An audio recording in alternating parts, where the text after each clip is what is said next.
Hi, I tried my best to look like a fucking adult. It's a miraculous transformation, absolutely. Thank you. All right. So, I guess we'll just get right into this because this is going to be pretty short. First question we wanted to ask you was rock stars of today versus years ago. When you think of the rock star cliches from the 70s, like Keith Moon throwing a TV out of a window, and Robert Plant and Led Zeppelin having floors of hotels, and then... I've stayed in that hotel. The Hyatt? It wasn't very exciting. Is that the Riot Hyatt in Los Angeles. Yeah, where he was like, I'm a golden god on stage, right? Robert Plant. And then moving forward to like Robert Smith, who obviously you wrote a big missive about on your website, was kind of more of an introverted kind of rock star. So the accessibility... He belongs in the sad rock star genre. Yeah. So you had kind of this unattainability and then this inaccessibility, and now we've kind of moved to this period of you where you kind of bare your soul for everybody. So could you talk a little bit about what it's like to, what the new definition of a rock star is? Well, it's interesting. I was talking with someone just about Robert Smith and that kind of inaccessibility the other day. I think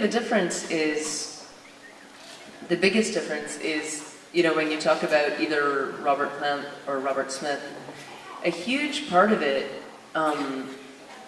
was the mystique. Like, it didn't matter if you were throwing TVs out of windows of hotels or, dressed all in black and wearing crazy makeup and looking really, fucked up and depressed. Everyone just had this idea about you.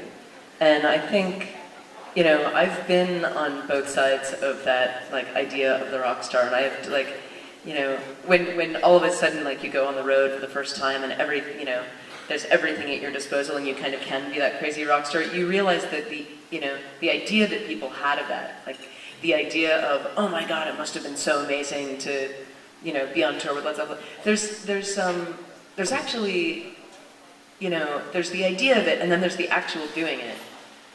I don't know if any of you guys have ever stayed in a hotel room and thrown a TV out the window, but it's exciting for 5 minutes. And then you have to deal with all of the bullshit that happens later that night and the next morning when the hotel comes to discuss it with you.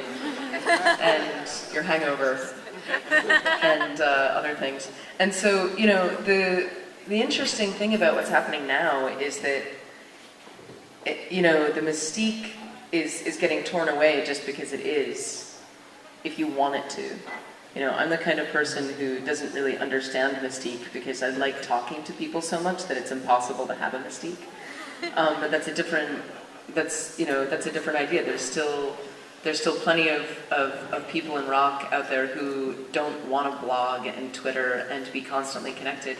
But interestingly, the way the industry is going, it's very hard to just kind of make an album in a cave and then hand it out to the world and say, just listen to it.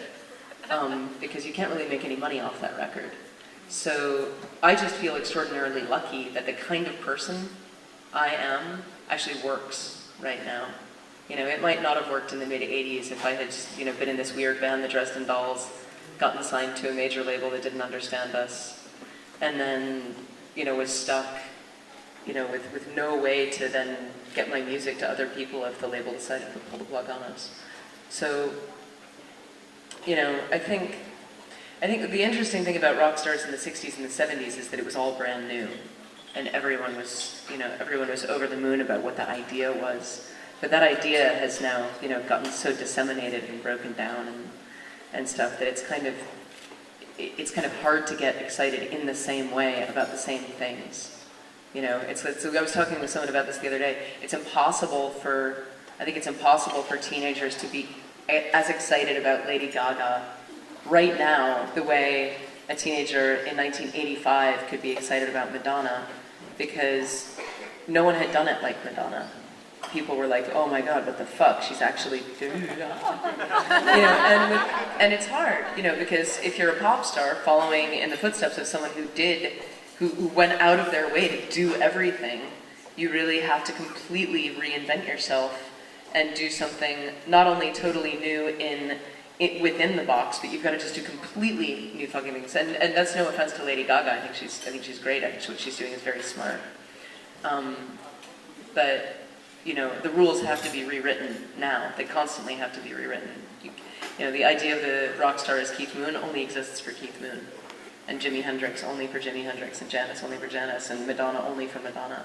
And everyone has to come up with their own idea of what it means to be a rock star and then do it.